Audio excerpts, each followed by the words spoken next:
안녕하세요. 나빌레라 나비쌤입니다. 진짜 오랜만에 인사드리는 것 같아요.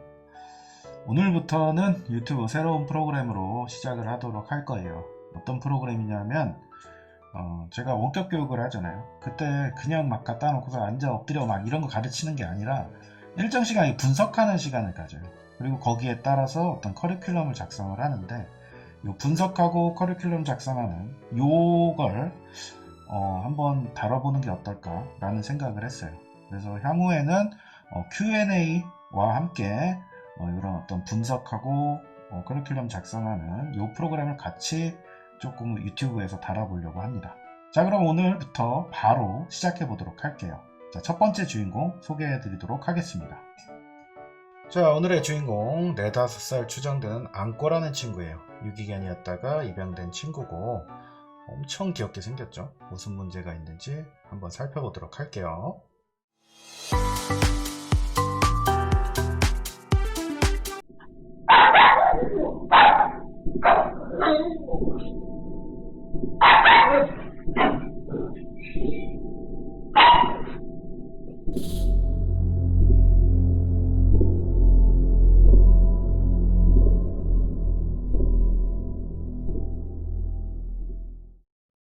자, 이 친구 문제 행동 2가지 봤습니다. 일단은 첫 번째는 그거죠. 혼자 집에 있을 때 그냥 쉬고 뭐 이렇게 하지 못하고 문 앞에 붙어가지고 계속 짖는 우리 흔히 말하는 분리불안 증상이죠. 요게 있겠고, 두 번째는 다른 개에 대한 공격성 문제, 이렇게 2가지를 이 친구의 메인 문제다 이렇게 볼 수 있겠습니다. 그럼 하나하나 한번 보면서 분석을 해 나가도록 할게요.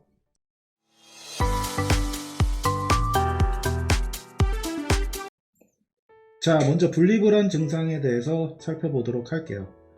근데 여러분들 아셔야 될 게 분리불안이 있다. 그래서 이제 저를 찾아오시는 분들이 있잖아요. 거의 90% 이상은 분리불안 문제가 아니에요. 그럼 뭐냐? 고립장애예요. 그래서 저는 항상 분리불안 문제가 온다. 그러면 이 2가지를 구별하는 것부터 시작을 합니다. 과연 이 친구는 분리불안인가 고립장애인가? 요거를 나눠요. 자, 그걸 나눌 때 테스트를 몇 가지를 하는데요. 그 중에 핵심이 뭐냐? 음식에 대한 반응이에요. 나가기 전에 음식을 마련해 두고, 근데 이때 음식은요 정말 맛있는 음식을 줘야 돼요. 이렇게 해놓고 사람이 문 열고 나갔을 때 얘가 음식을 먹느냐 먹지 않느냐, 요거에 따라서 분리불안과 고립장애로 나눠집니다. 만약에 음식을 먹어, 그러면 이 친구는 고립장애일 확률이 굉장히 높아요. 분리불안 같은 경우는 여기 음식을 더 잘 못 먹거든요. 요걸로 첫 번째 테스트를 할 수 있는 거죠. 자, 그래서 이 테스트 방법을 앙꼬한테 시도를 해봤어요. 냉장고 옆에 음식을 두고 사람이 나간 거예요. 그러니까 이 친구가 사람이 나가면 원래 문에 붙어가지고 막 짖어야 되는데 그런 행동 하지 않고 음식을 차분히 다 먹고요. 그리고 난 다음에 그냥 저렇게 엎드려 있는 모습을 보이죠. 자, 이런 면에서 봤을 때 앙꼬는 분리불안보다는 고립장애일 확률이 훨씬 높아 보이죠. 왜?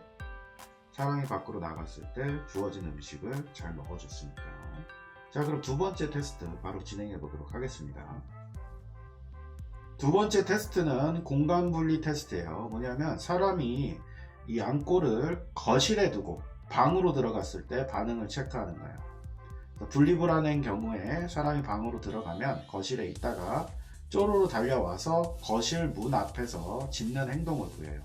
고립장애 같은 경우에는 따라올지언정 짖음이 없습니다. 자, 반대로 사람이 앙꼬를 방 안에 넣어놓고 거실로 나온다 이랬을 때 고립장애 분리불안 차이 없이 짖음이 발생을 하거든요. 근데 앙꼬 같은 경우는 지금 거실에서 그 사람을 따라서 방 앞에 서 있기는 하지만 짖음이 전혀 발생하지 않고 있어요. 이럴 경우 고립장애 가능성이 매우 높은 거죠. 자, 이렇게 해서 두 번째 테스트까지 진행을 했고 마지막 세 번째 테스트를 진행합니다. 세 번째 테스트는 뭐냐면 사회적 대상에 대한 변별, 요걸 테스트를 해요. 뭐냐면 앙꼬 같은 경우에는 엄마 아빠랑 같이 생활을 하고 있어요. 그래서 예를 들어서 엄마가 있고 아빠가 실외로 나갔을 때, 혹은 반대로 아빠가 집에 있고 엄마가 그 실외로 나갔을 때, 이럴 때 어떻게 반응하는지 체크를 합니다. 자, 고립장애의 경우에는 뭐냐? 누가 나가든 상관없이 어떤 사회적 대상이 집안에 같이 있으면 지짐이 발생을 하지 않아요. 근데 분리불안 같은 경우에는 특정 한 명에 대해서 반응이 나타납니다. 음식을 주고 뭐 만져주고 이뻐해줘도 버티지를 못해요, 실내에서.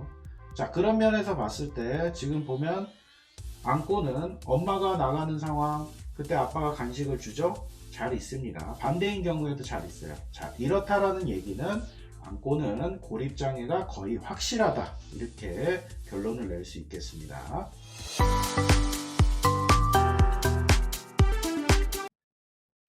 자, 이렇게 테스트를 통해서 안고의 분리불안 증상이 분리불안이 아니라 고립장애라는 것을 분별을 했습니다. 자, 그럼 여기에 맞춰서 고립장애에 대한 어떤 교육 플랜을 세워야겠죠. 자, 그 첫 번째는 뭐냐 하면 고립장애가 왜 생기는지에 대해서 명확하게 알고 계셔야 된다는 거예요. 자, 고립장애는 분리불안과는 달리 어떤 사람에 대한 의존성이 필요한 것이 아닙니다.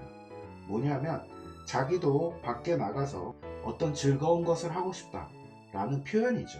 이것이 어떤 불만으로 이어져서 지짐이 발생한다, 이렇게 생각하시면 아주 간단하겠어요. 그래서 고립장애 같은 경우에는 그런 불만을 해소시켜 줄 수 있는 어떤 놀이를 실내에서 꾸준히 진행해 주는 것이 굉장히 중요해요. 그래서 노즈워크 장난감 아니면 콩 장난감 이런 것들을 지도하에 교육을 해 나가면서 혼자 있을 때 그런 놀이를 할 수 있게끔 미리 토대를 마련하는 교육이 굉장히 중요하다고 할 수 있겠습니다.